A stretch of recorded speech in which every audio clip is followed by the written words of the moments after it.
Here's the qualifying times from yesterday.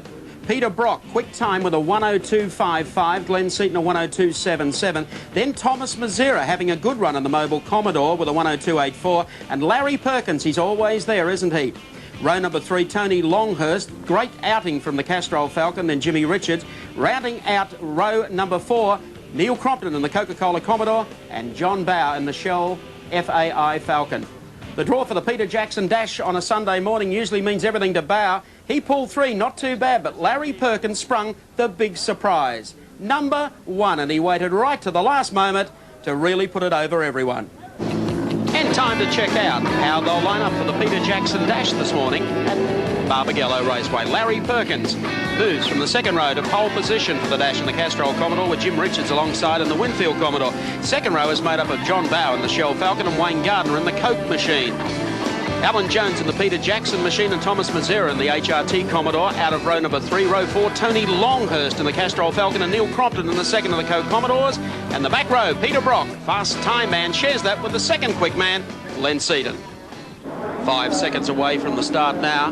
Larry Perkins needs to get off to a good start from the line here. Jim Richards will be quick. In the Winfield Commodore, they get going. Perkins bobbles it a little bit, but Richards tries to move over. And John Bower from the second row gets down, is spun, hits one of the Coke machines, goes around sideways, and almost backs it into the wall. So John Bower has got major problems. Can you believe that? The critical round of the championship, and look at the way his day started. Damage, big damage there to Shell 18 Falcon, only 100 metres after the start. Red flag is out. Check them on the replay here. As the touch of cars. Bower was down the inside, got a touch from behind. He went across, got the first of the Coke machines, and then slid out of harm's way.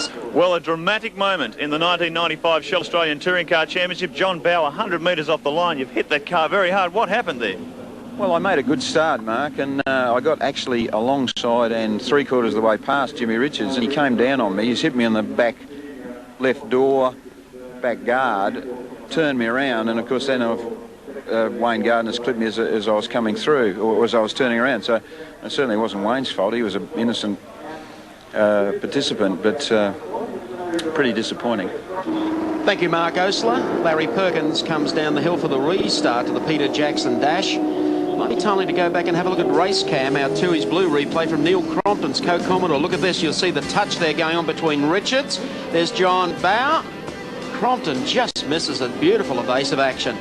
There's the gap between Larry Perkins missing his Jim Richards from the front row. So Perkins sits there in the Castrol Commodore, ready to go for the rework of the Peter Jackson Dash. Alan Jones gets away quickly. Thomas Mazera bogs it down a little bit, and Longhurst comes up on the inside as they go down to the first right-hander. A bit wide on now with a few of those lead cars pushed out of the way. Crompton gets a little bit wide on turn 1 as they come up toward the hill. Larry Perkins in command here.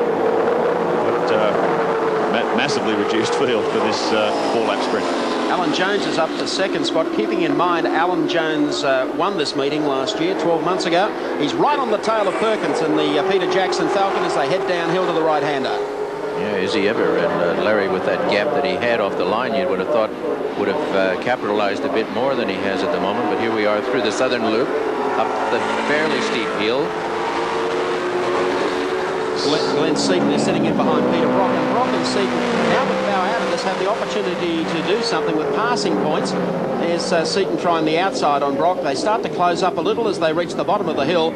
Larry Perkins, the Castrol Commodore, exits that turn, but down on the inside of him, looking for some racing room, comes Alan Jones, and Perkins tries to protect the inside as they go down to the next right-hander.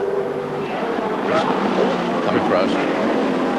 Critical opportunity. Oh, Larry gets really wide. You can see him just touch the brakes there as he put the wheel over the white line. Gets a little bit sideways as he tries to put the power down there side by side, as Castrol race cam shows us. Quite graphically, Alan Jones pushing through on the outside. Crompton now moves up behind Perkins. Has a look down the inside, more than a look. He's pushed him wide. Larry really loses 2 positions there within a lap. Crompton runs wide. Larry back up the inside. Good drag race as they come up the hill here, pulling close to 250 kilometres an hour as they come over the top of the hill. Another one's joined in. That's Tony Longhurst in the Castrol Falcon. That's been very quick this weekend. So look at Longhurst right on the battle here. So it's Alan Jones, Neil Crompton up to second, Perkins back to third, and now he's going to come under fire from the Castrol Falcon. Down this very steep area, he's down the inside. Race cam shows us. Very neat move on GIO race cam as Longhurst pushes his way through Crompton. Now he's up to second position, really flying in the Castrol Falcon this week. had this season. He's worked hard on this Falcon all year, and results here at Wanneroo for him looking good so far. Brock also wearing some battle scars there. You can see the magic tape all over the front of the car. Now he comes up on Perkins. Perkins is in trouble here. He really is slipping back through the field quite dramatically. Brock goes out the other side of the ripple strip on the entry to the pits. Manages to pull it back onto the line. They're all sort of falling over for Glenn Seaton at the moment. Seaton comes up behind Perkins. Nobody has had a problem with Perkins so far. He comes up the inside. Larry's very skatey there in the Castrol Holden.